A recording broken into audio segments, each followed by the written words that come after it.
गरीब दादी पोती का जादुई नींबू पानी। दादी माँ, उठो दादी माँ। क्या हुआ बेटी? दादी माँ, मुझे फिर से वही भयानक सपना आया। बहुत जोर से बारिश हो रही थी और चारों तरफ अंधेरा था। अचानक से एक गाड़ी आई और उसने मुझे टक्कर मार दी। दादी माँ, मुझे बहुत डर लग रहा है। अरे मेरी गुड़िया, तू परेशान क्यों होती है? कुछ नहीं होगा तुझे। तेरी दादी माँ हर हाल में ढाल बनकर खड़ी है तेरे पास। आजा, मैं तुझे गले से लगाकर सुला देती हूँ। ओमवती अपनी पोती को गले से लगाकर सो जाती है। अगले दिन जब सवेरा होता है, कंचन सुबह जल्दी उठती है और घर के काम में लग जाती है। अरे तू इतनी छोटी सी है, अभी से इतने काम करने लगी? दादी माँ, मेरी माँ भी जब जिंदा थी तो आपके साथ इसी तरह सारे काम करवाया करती और आपको कोई काम करने भी नहीं देती थी। मैं भी बिल्कुल अपनी माँ जैसी बनना चाहती हूँ। तू है तो इतनी छोटी सी, लेकिन तेरे ख्याल बड़े लोगों के जैसे हैं। भगवान तुझे हमेशा खुश रखे। ओमवती अपनी पोती को देखकर बहुत खुश हो रही थी। तभी दरोगा उनके घर पर आता है। अरे ओ बढ़िया, तुझे बोला था कि मेरे पास पैसे समय पर लौटा देना। लगता है तुझे उम्र के साथ साथ सुनाई भी देना बंद हो गया है। दरोगा साहब, अभी मेरी कमाई हो नहीं रही। जैसे ही मेरे पैसे मिलेंगे और कमाई होने लगेगी तो मैं तुम्हारे पैसे लौटा दूंगी। 4 हफ्ते से मैं एक ही बात सुन रहा हूँ। हर हफ्ते 5,000 रुपए बढ़ाकर 50,000 के 65,000 हो गए हैं। ये कैसा घनघोर अन्याय है। आप भला ऐसा कैसे कर सकते हो? अरे 1 महीना ही तो हुआ है पैसे लिए। 1 महीने में ही 15,000 रुपए आपने मेरी तरफ बढ़ा दिए। दरोगा का तो हिसाब किताब ही ऐसा है, एक बार जो ले लेता है उसे पछताने के अलावा कुछ नहीं बचता। दरोगा इतना कहकर अपने आदमियों के साथ वहां से चला जाता है और ओमवती सर पकड़कर घर के बीचों बीच बैठ जाती है। हे भगवान, ये सब क्या हो रहा है? मुसीबतें तो खत्म होने का नाम ही नहीं लेती। कंचन अपनी दादी माँ को इतना परेशान देखकर उनसे कहती है, कोई बात नहीं दादी माँ, सब कुछ ठीक हो जाएगा। अरे क्या खाक कुछ ठीक होगा? कुछ भी ठीक नहीं होगा। ओमवती इतना कहकर रोते हुए पानी की एक बाल्टी उठाती है और अपने घर के बाहर आंगन में बड़े से पेड़ को पानी देने लगती है। वह पेड़ एक नींबू का पेड़ होता है। दादी माँ, मैं आपसे एक बात पूछूं? हाँ पूछो बेटी। जब मेरी माँ और पिताजी जिंदा थे तब भी आप इसी तरह इस नींबू के पेड़ को पानी दिया करते थे, और जब वह भगवान को प्यारे हो गए उसके बाद भी आप इस नींबू के पेड़ को पानी हमेशा देते हो। आखिर आप ऐसा क्यों करते हो? आपको तो पता ही है इस नींबू के पेड़ पर सालों से एक भी नींबू नहीं होगा। बेटी, मैं तुम्हें बस एक बात कहना चाहूंगी कि कुछ चीज जरूरत के लिए नहीं की जाती, सिर्फ दिल की संतुष्टि के लिए की जाती है। अगर मैं इस पेड़ को पानी ना दूं तो ये बेचारा पेड़ मर जाएगा, सूख कर मुरझा जाएगा, और अगर मैं इस पेड़ को पानी देती रहूंगी तो ही इसी भांति खिला खिला हरा भरा रहेगा। ठीक है दादी माँ, फिर तो मैं भी इस काम में तुम्हारा हाथ बंटवाऊंगी। चाहे कितनी भी परेशानी हो, चाहे कुछ भी हो, चाहे ओमवती को अपना खाना छोड़कर आना पड़े, ओमवती उस बड़े से पेड़ को पानी देना कभी नहीं भूलती। ऊपर से ओमवती जिस अमीर घर में काम कर रही थी, वहां की मालकिन उसे काम से निकाल देती हैं क्योंकि वह बूढ़ी हो चुकी थी।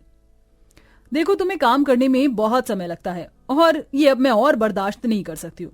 मैं दूसरी काम वाली रख चुकी हूँ, तुम कहीं और काम देख लो। अरे नहीं नहीं, ऐसा मत करो बेटी। अगर मैं यहाँ काम नहीं करूंगी तो कहाँ काम करूंगी? कोई मुझे अपने पास नहीं रखेगा। मेरी एक पोती भी है, मुझे उसकी पढ़ाई लिखाई भी करवानी है। मैं तुम्हारे आगे हाथ जोड़ती हूँ। देखो अम्मा, मैंने अपना फैसला सुना दिया है। आप अब यहाँ से जा सकती हो, मुझे और मजबूर मत करो। अपनी मालकिन के लिए कहे पर ओमवती वहां से चली जाती है। रास्ते में आते हुए वो बस इसी के बारे में सोचती रहती है। तभी रास्ते में उसे चक्कर आ जाते हैं और वो वहीं सड़क पर गिर जाती है। अरे अरे देखो जरा, बेचारी यहीं पर गिर गई। लगता है गर्मी से इसकी हालत बुरी हो गई होगी। चलो इसे हॉस्पिटल लेकर चलते हैं। कुछ आते जाते लोग वहां ओमवती की हालत देखकर उसे सरकारी अस्पताल में पहुंचा देते हैं, जहां उसे 2 से 3 बोतल ग्लूकोज की चढ़ती है। देखो अम्मा, अब से आपको अपना ख्याल रखना होगा। गर्मी बहुत ज्यादा हो रही है और इतनी भारी गर्मी में धूप के नीचे चलना आपके लिए बिल्कुल भी ठीक नहीं है। अगर फिर दोबारा ऐसा हुआ तो आप फिर से बेहोश हो सकती हैं। इसलिए जितना हो सके नींबू पानी जरूर पीजिएगा और शरीर में पानी की कमी मत होने दीजिए। डॉक्टर के इतना कहने के बाद ओमवती वहाँ से अपने घर आ जाती है। दादी माँ, क्या हुआ दादी माँ? आप इतनी देर से घर क्यों आई हो? कुछ नहीं हुआ बेटी, बस थोड़ी सी तबीयत ढीली है। तू मेरे लिए एक गिलास पानी लिया जा। ओमवती के इतना कहते ही कंचन घर के अंदर जाती है और एक गिलास नींबू पानी लेकर आती है। अरे वाह बेटी, ये नींबू पानी कहाँ से आया? पता है दादी, शाम को जब मैं आंगन में झाड़ू लगा रही थी तो इस नींबू के पेड़ से एक नींबू नीचे आकर गिर गया था, फिर मैंने उसका नींबू पानी बनाकर रख लिया था। तू भी ना कैसी बातें कर रही है। इस नींबू के पेड़ से सालों से एक भी नींबू नीचे नहीं गिरा। ओमवती इतना कहती रहती है। दरोगा अपने आदमियों के साथ आ जाता है। अरे तुझे मैंने बहुत समझा लिया, लेकिन तेरे समझ नहीं आई बुढ़िया। अब सीधा सीधा मेरे पैसे निकाल दे। 3 महीने के पूरे 1 लाख रुपए हो गए हैं। पैसे दे वरना ये घर खाली कर। मात्र 50,000 रुपए लिए थे तुमसे और तुमने 2 से 3 महीने में ही उसे डबल कर दिए।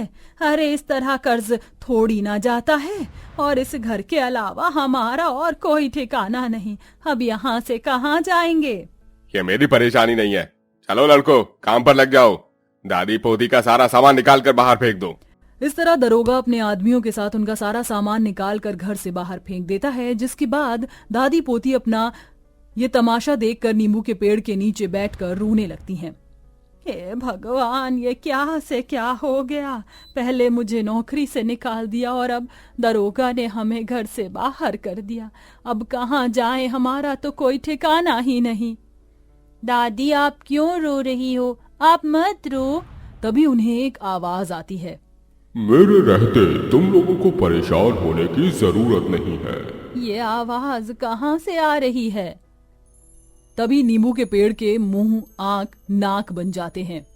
ये मैं हूँ, जादुई नींबू का पेड़। जैसे ही ओमवती और कंचन पेड़ की तरफ देखते हैं, उसके ऊपर बहुत सारे नींबू उगकर आ जाते हैं, जिसे देखकर दादी पोती हैरान रह जाती हैं।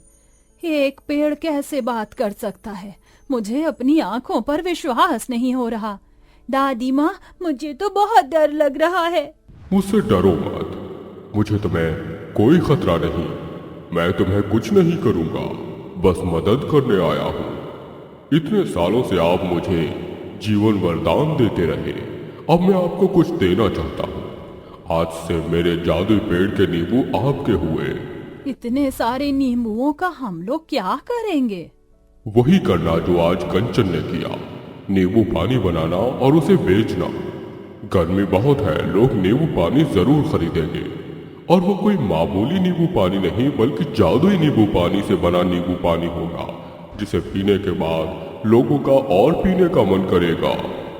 ये सुनने के बाद दादी पोती थोड़ी देर खुश हो जाती हैं। वह जादुई नींबू के नींबू तोड़कर टोकरियों में रख लेती हैं। उनके पास जो भी पैसे थे वो उन पैसों से थोड़ी सी बर्फ, चीनी और काला नमक ले आती हैं, जिसके बाद वह नींबू के पेड़ के नीचे ही एक छोटी सी टंकी रखकर नींबू पानी बना लेती हैं। आओ आओ नींबू पानी पियो। एक बार जो हमारी दुकान से नींबू पानी पिएगा, जिंदगी भर उसे हमारे नींबू पानी का टेस्ट याद रहेगा।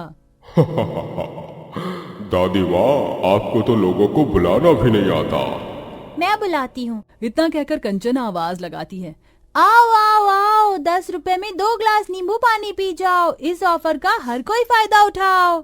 कंचन की आवाज लगाने पर वहाँ कुछ लोग आते हैं और नींबू पानी मांगते हैं।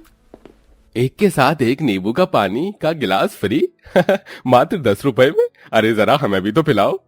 इसे कहते हैं बिजनेस। दादी माँ, आप कुछ सीखो। अरे तुम थोड़ा आहिस्ता बोलो। लोगों ने अगर ये सब सुन लिया तो लोगों को तुम्हारा राज पता चल जाएगा। चिंता मत करो दादी माँ, मुझे कोई भी सुन नहीं पाएगा। ऐसा है क्या? ओमवती के ऐसा कहने के बाद लोगों को नींबू पानी वो देने लगती है। देखते ही देखते 10 रुपए लेकर लोग वहाँ लंबी लाइन लगाकर खड़े हो जाते हैं। गांव के सभी लोगों को नींबू पानी का स्वाद बहुत अच्छा लगता है, तो वहीं दूसरी तरफ टंकी से नींबू पानी भी खत्म नहीं होता। देखा दादी माँ, सुबह से हमने कितने सारे लोगों को नींबू पानी बेचा, लेकिन अभी तक टंकी के अंदर से नींबू पानी खत्म नहीं हुआ। ये सब इस जादुई पेड़ के नींबुओं का कमाल है। देखते ही देखते रात तक दादी पोती बहुत सारे पैसे कमा लेती हैं। आखिरी में जब वह सारे पैसे गिनती हैं तो वह एक दिन के 10,000 रुपए होते हैं। सिर्फ नींबू पानी बेचने से इतनी कमाई? अगर ऐसा है तो हम तो हफ्ते 10 दिन में ही अपना घर वापस छुड़ा लेंगे। देखा, मैंने कहा था ना, मेरे जादुई नींबू ऐसा ही कमाल करते हैं। जादुई नींबू के पेड़, तुम्हारा बहुत बहुत शुक्रिया। तुमने तो हमारी सारी परेशानी ही दूर कर दी।